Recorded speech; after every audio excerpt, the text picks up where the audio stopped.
Hello and welcome to Quick Aid. My name is Komal Rani and today's topic of discussion is OOP and POP. So let's begin. Before we start, do like and subscribe to Quick Aid to keep up with the freshly coming up content. Let us understand the agenda for the today's session.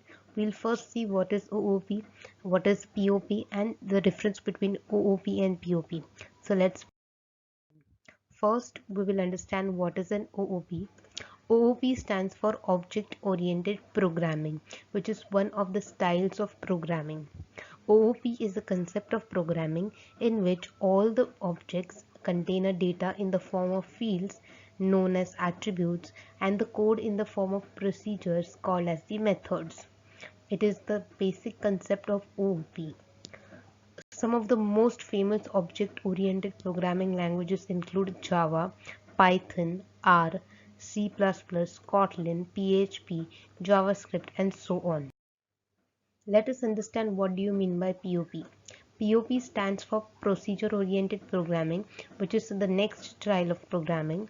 POP follows a step-by-step approach where it breaks down an entire task into a collection of variables and routines into a sequence of instructions. The program is divided into small parts of functions and a series of computational steps are carried out in order to execute those programs. Some of the most famous POP languages include C and Pascal.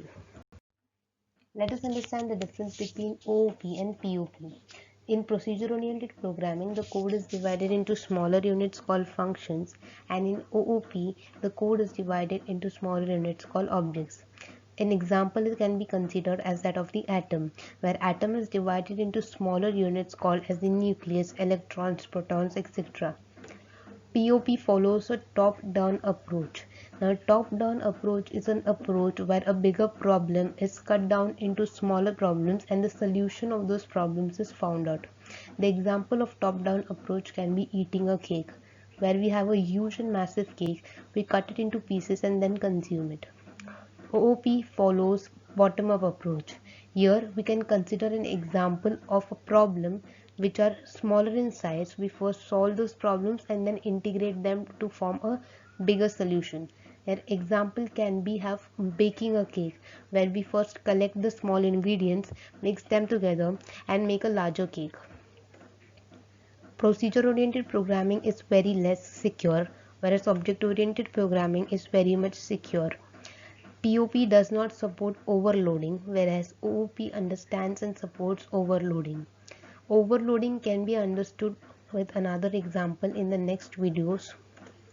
Creating a new data and function is very difficult in POP, whereas object-oriented programming it is very much easier and simpler. POP does not have access specifiers. Access specifiers basically give the user an access or the right to make any changes into the code. Some of the access specifier in Python include public, private, protected, and so on. OOP includes access specifier as mentioned, public, private, and protected. Example of different POP languages include C, Fortran, and Pascal, whereas object-oriented famous programming languages are C++, Python, Java, R, Kotlin, and so on.